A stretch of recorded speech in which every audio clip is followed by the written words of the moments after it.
Hello, curious crafters. Welcome back to Craft Chat, our semi-weekly television show on the internet.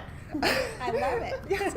I'm Sarah, and I'm here today with a guest. This is Tiffany Coley. Hello, welcome, Tiffany. Hi, thank you. She is our metalsmithing teacher. She does an insanely popular class on stacked silver rings. Let's see, is that close?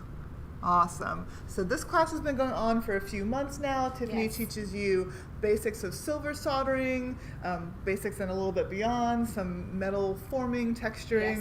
Yes. It's been an awesome class. We're excited that she's also working on some new class ideas. Yes. So you can come back and take more silversmithing, or if you haven't been able to get into these crazy popular classes, we'll have some more options for you. I'm so glad they're so popular. They've been I love great. teaching them. And so we're so glad to have you. So I want to say welcome again to Craft Habit, and Thank you. tell us a little bit about how you got into metalsmithing, silversmithing, jewelry making work. Yeah, sure. So I kind of started jewelry making kind of as a hobby, as a lot of people do. I didn't jump into metalsmithing right away, but I had moved to the Midwest. I was in a new city, and my coworker was interested in doing jewelry, and she kind of pulled me aside and said, "Hey, let's go make a few things." And so it kind of started from there.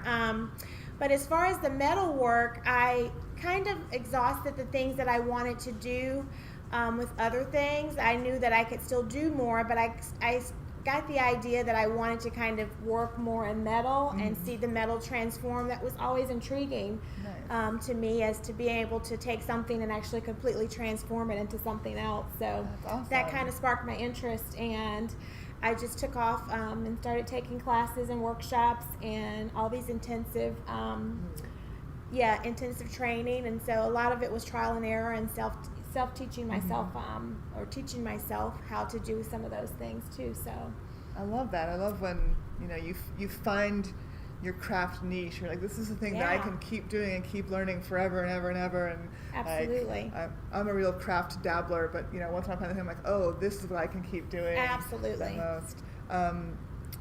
Yeah, and I love that too, like that idea that, when you start jewelry making, you start a craft, a lot of times you're buying pre-made components, you're working with what's out there, and eventually you get to a place where you're like, okay, I'm imagining something that I can't do with what's available. Exactly. So the next step is to learn how to make it yourself. Absolutely. Which is so cool. Absolutely, so with metalsmithing, you make jewelry, you can make components. You can make you can make all kinds of things, and to me, it's just kind of taking that next step of expressing an idea and being able to see the finished product, because you can actually make, like you said, make your own components, make your own finished rings or earrings, and do the whole thing yourself from start to finish. Nice. Well, we've pulled out some of our metalworking tools. There's a bunch of different stuff we use here. We've got our whole wall of tools behind us. There's other things like chemicals that are away in cabinets for safety, and these little torches. But tell us a little bit about some of this stuff we've got here. Yeah, sure. So this is kind of one of the basic tools. It's a chasing hammer, and you use this a lot for texturing and forming. You can also use it with chasing tools, meaning like stamps and things like that. You can use that as well, and it has two different sides on it. And they're both rounded so that when you're texturing things, you don't give them sharp edges, you're giving them texture but smooth edges. Exactly, yes.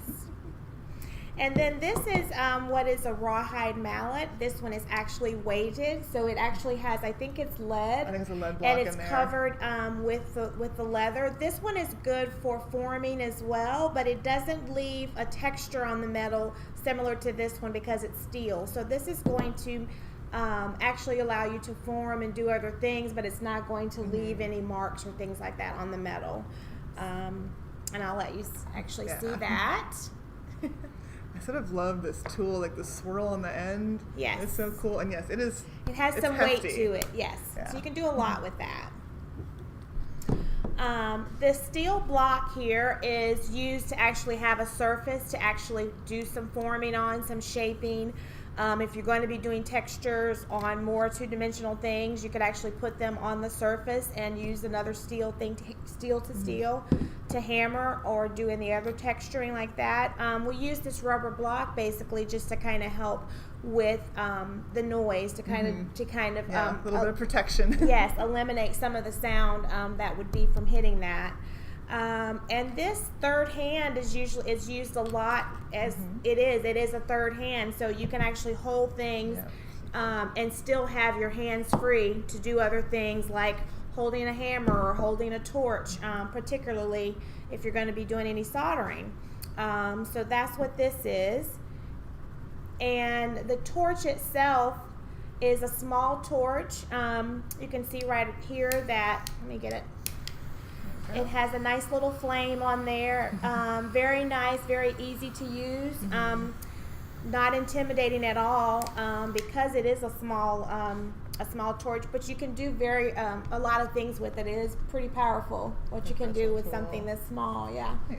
Yeah, this is the part of metalsmithing, the heat part that always intimidates me. But like, this is such a friendly little torch. It's got a nice rubber grip, feels good. That's right. I could do this. You could do this. That's right. So you shouldn't be intimidated by it. Yeah.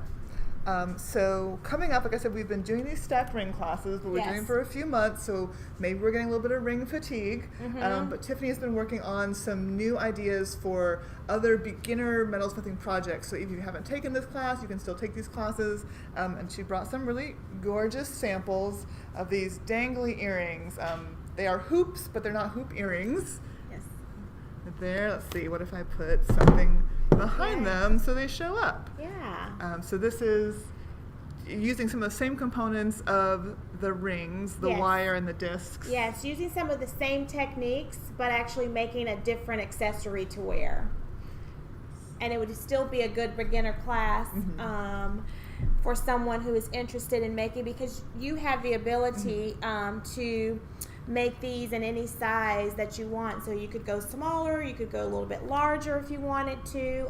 So you have an opportunity to kind of make them your own, so to speak, and actually make them the size and that you would want to have to kind of match your style of what you would want to wear. I love when there's room for creativity in the classes. Absolutely.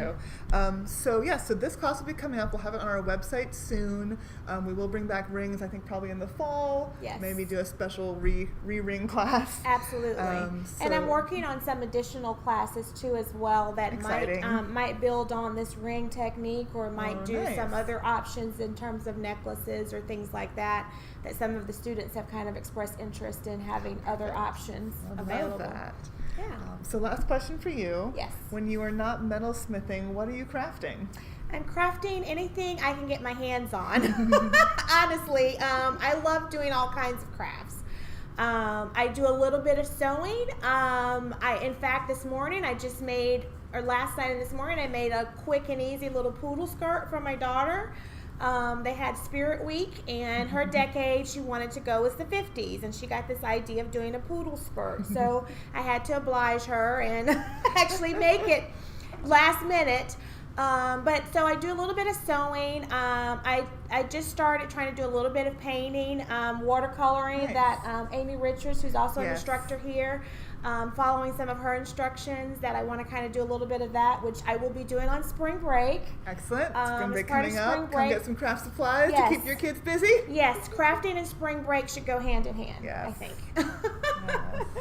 So anything really. It's just whatever I'm interested in, I'm always willing to give it a try. Perfect. That is also our philosophy here at Craft Habit. Come give it a try. You never know when it's going to spark you and become your metalsmithing journey. That's right. So thank you again, Tiffany, for coming. I love being able to talk more with our instructors and let everyone else out there know how wonderful you guys are. So come take a class with Tiffany. Come see us at Craft Habit, and we'll see you later. Yes, Bye. thank you. Bye.